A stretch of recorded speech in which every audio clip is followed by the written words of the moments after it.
덕후 정치평론입니다. 오늘은 추석 전에 물러난 이원석 전 검찰총장에 대해서 말씀드리겠습니다. 제목은 끝까지 비겁한 두 얼굴의 이원석으로 하겠습니다. 시청하시는 도중 구독, 좋아요 부탁드립니다. 박근혜 대통령에게 경제공동체라는 법전에도 없는 제목을 들이밀며 모욕과 강압으로 점철된 신문을 직접 행함으로써 사람을 더럽게 만드느냐는 박 대통령의 분노에 찬 핀잔까지 들었던 자를 새 정권이 검찰총장으로 임명한 원주에는 누가 짊어져야 하는 것일까요? 검찰총장은 조직의 외압에 대항하면서 일선 검사들이 정치 권력의 눈치를 보지 않고 법과 원칙에 따라 수사에 매진할 수 있는 방패막이가 되어야 하는 중책임은 물론입니다. 그래서 비록 행정부의 법무부 외청장이지만 그 무게는 사법부의 대법원장에 버금간다 할 정도로 자리가 갖는 책임감과 정치적 비중이 막중한 자리인 것입니다. 그런데 이원석은 임기 내내 문재인, 이재명의 수사에 대해 최대한 억제하며 전직 대통령에 대한 수사는 신중해야 한다는 논리를 내세워 일선 검찰청을 제어해 왔습니다. 같은 잣대로 보면 박근혜 대통령에 대해서는 신중하지 못한 정도가 아니라 앞장서서 칼날을 휘두른 도부수라 할 것입니다. 그가 비록 자신의 색깔을 살짝 감추고 있었지만 윤 대통령의 임기가 끝나기 전에 더불어민주당의 품에 안겨 자신을 발탁한 윤 대통령이 등 뒤에 칼을 꽂는 것도 마다하지 않을 표리부동한 자로까지 보여지는 것은 그의 2년 임기 동안 이원석이 취한 태도를 보면 미루어 짐작할 수 있습니다. 온갖 사치품과 의상 구입, 대통령 전용기 이용 해외 관광 등의 의혹에 휩싸인 문재인 부인 김정숙에 대해서는 검찰의 수사가 시작도 못한 것으로 알고 있습니다. 그나마 문재인의 딸 문다혜에 대한 수사가 이원석의 임기 말 이원석의 뜻이 아닌 전주지검장 이창수가 중앙지검장으로 부임하자 탄력을 받게 된 것이 그간의 이원석의 보이지 않는 손이 작용했음을 역설적으로 보여주고 있습니다. 이원석은 문재인과 이재명의 수사에 검찰권이 총력을 다하지 못하도록 인사 조직 면에서 음으로 양으로 철벽 방어를 해온 것으로 보여집니다.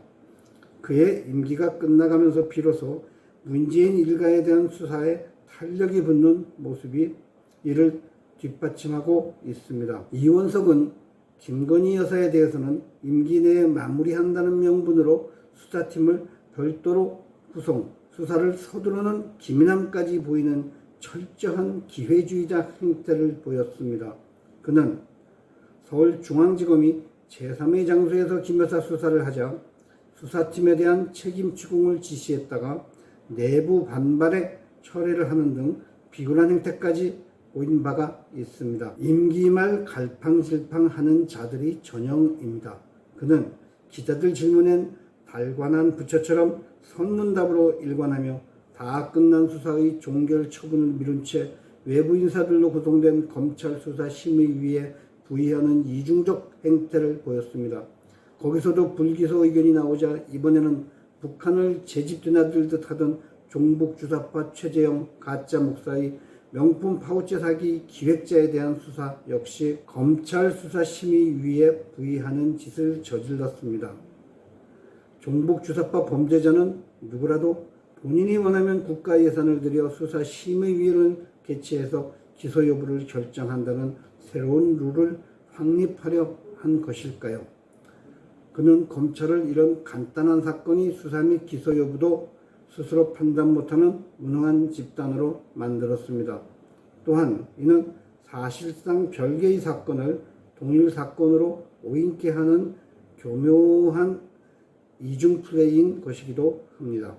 결국 이원석의 뜻대로 최재형 목사에 대해서는 기소를 하는 의견이 수사심의위원회에서 결정된 것으로 알려졌습니다. 아무튼 이런 자가 윤석열 정부 초대 검찰총장이었으니 문재인, 이재명 종북 주사파 일당의 아나무인이 극에 달할 수밖에 없었던 것입니다. 이런 자를 검찰총장으로 앉히도록 대통령에 건의한 한동훈부터 국민 앞에 책임을 통감하고 사죄해야 함이 정도임에도 그 또한 이 문제에 관한 입을 다물고 있습니다. 왜 그럴까요? 기자들이 질문에 따발총처럼 받아치기 전문인 그가 누워 침뱉기라고 생각해서일까요? 아니면 처음부터 이원석이 한동훈과 같은 뜻을 가지고 있었는지는 아무도 모를 일이겠지요. 그러나 짐작은 할 수 있을 것입니다. 아, 얘네들 같은 편이었구나 라고 말입니다. 다만 윤 대통령 스스로가 이원석과 한동훈 인사에서 깨달은 바가 있었는지 그 이후의 장관급 인사인 법무장관, 국방장관, 방통위원장, 노동부 장관 등 일련의 인사에서 이념의 일관성을 보여주고 있는 것은 그나마 불행 중 다행이라 하겠습니다. 이제부터 우리는 언제 이원석이 잘해먹을 길게 내밀고 정치판을 기웃거릴지 매 눈으로 경계하며 지켜보아야 할 것입니다. 불행인 것은 지금까지 더불어민주당의 보은 행태로 볼 때 이원석이 향후 그들의 절대 성역이자 이원석의 고향인 호남에서 또아리를 들 것이 명백해 보이기 때문에 이제에 대한 단죄가 빠른 시일 내에 이루어지기는 난망하다 하겠습니다. 국민의식이 보다 더 높아질 때를 기다려야 하는 것이 안타깝지만 그가 언론 앞에서 늘상 되뇌이던 하늘이 그물은 성기지만 놓치는 법이 없다는 정의가 실현되기를 기대해 보겠습니다.